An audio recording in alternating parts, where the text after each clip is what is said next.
नमस्कार दोस्तों, स्वागत है आप सबका।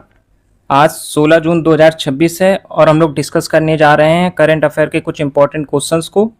तो चलिए स्टार्ट करते हैं आज की क्लास। पहला प्रश्न है, प्रतिवर्ष 16 जून को दुनिया भर में कौन सा अंतर्राष्ट्रीय दिवस मनाया जाता है? तो इसका जो राइट आंसर है वह है अंतर्राष्ट्रीय पारिवारिक प्रेषण दिवस। 16 जून को प्रत्येक वर्ष अंतर्राष्ट्रीय पारिवारिक प्रेषण दिवस के रूप में मनाया जाता है। आखिर इसका मनाने का उद्देश्य क्या होता है?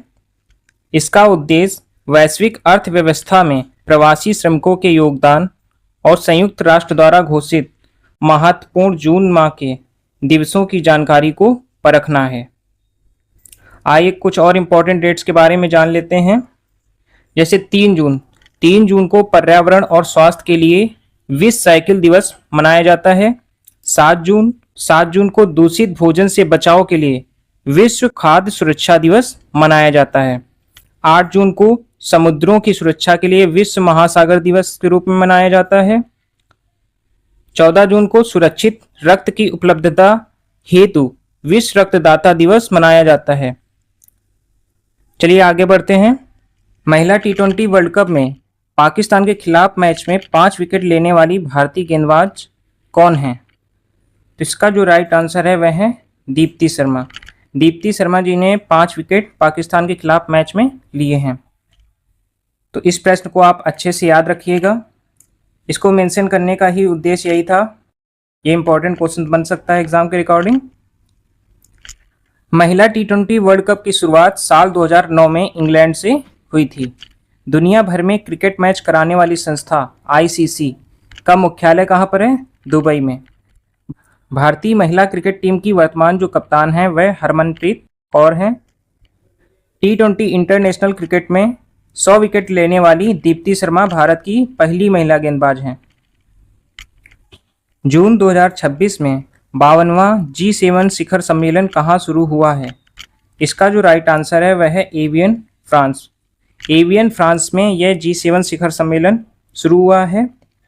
इसका उद्देश्य दुनिया के सबसे शक्तिशाली आर्थिक मंचों में से एक G7 के नवीनतम आयोजन स्थल और समसामयिक वैश्विक कूटनीति की जानकारी को परखना है।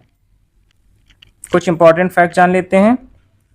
G7 ग्रुप ऑफ 7 की स्थापना साल 1975 में दुनिया के सबसे विकसित देशों के द्वारा हुई थी। इसमें 7 सदस्य देश शामिल हैं, जिनमें America, Britain, France, Germany, Italy, Japan और कनाडा हैं। यूरोपीय संघ यानी यूरोपियन यूनियन भी साल 1977 में विशेष सदस्य के रूप में इसमें भाग लेता है। इस अंतर्राष्ट्रीय समूह का कोई औपचारिक संविधान या स्थायी मुख्यालय नहीं होता है। हाल ही में चर्चा में रहा प्रोजेक्ट ग्रेट इंडियन बस्टर्ड किसे बचाने का एक कार्यक्रम है? इसका जो राइट आंसर है वह पक्षी है। इसका उद्देश्य देश के सबसे संकटग्रस्त पक्षी को बचाने के लिए चल रहे सरकारी प्रोजेक्ट की जानकारी को परखना है। ग्रेट इंडियन बस्टर्ड यानी गोदावरण राजस्थान का राज्य पक्षी है। यह पक्षी दुनिया के सबसे ज़्यादा खतरे में पड़े क्रिटिकली इंडेंजर्ड जीवों में शामिल है।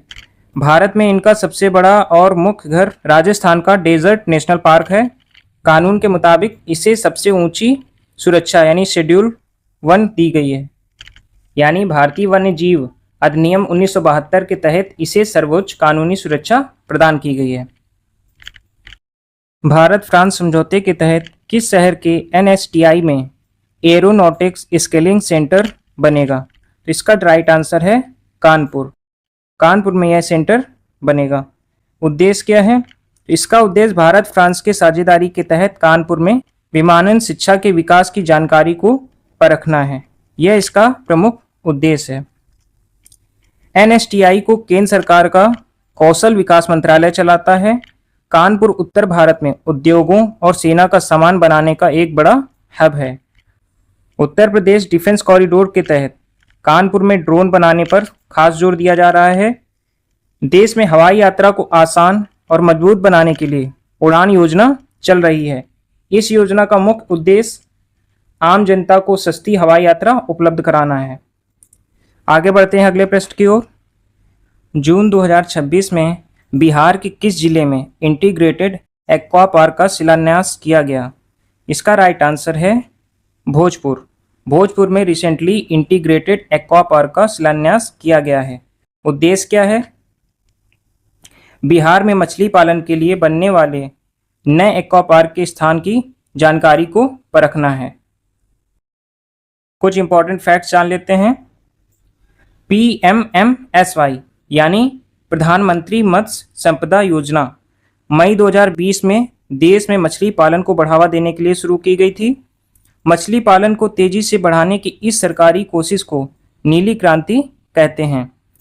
तालाब और नदियों से मछली निकालने के मामले में बिहार देश में चौथे नंबर पर है। इससे पहले यह 9वें नंबर पर आता था।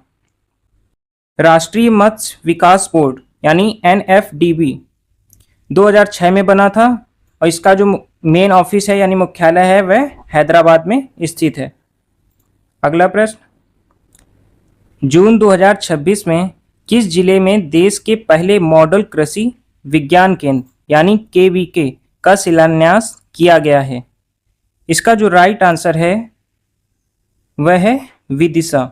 यह मध्य प्रदेश का एक जिला है। उद्देश्य क्या है? इसका उद्देश्य मध्य प्रदेश के विदिशा में आधुनिक खेती को बढ़ावा देने के लिए बने नए मॉडल कृषि विज्ञान केंद्र KVK की जानकारी को परखना है। देश का पहला KVK यानी कृषि विज्ञान केंद्र 1974 में पुदुचेरी में खोला गया था।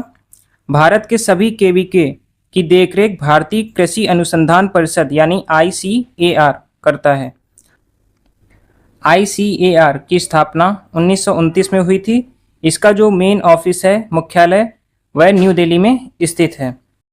देश में दाल और तेल वाली फसलों को बढ़ावा देने के लिए खास सरकारी मिशन भी चलाए जा रहे हैं। तो दोस्तों ये थे आज के सेशन के कुछ इंपॉर्टेंट करंट अफेयर के क्वेश्चंस। अगर वीडियो पसंद आया हो तो वीडियो को लाइक करिएगा, दोस्तों के साथ शेयर करिएगा और चैनल को सब्सक्राइब करिएगा।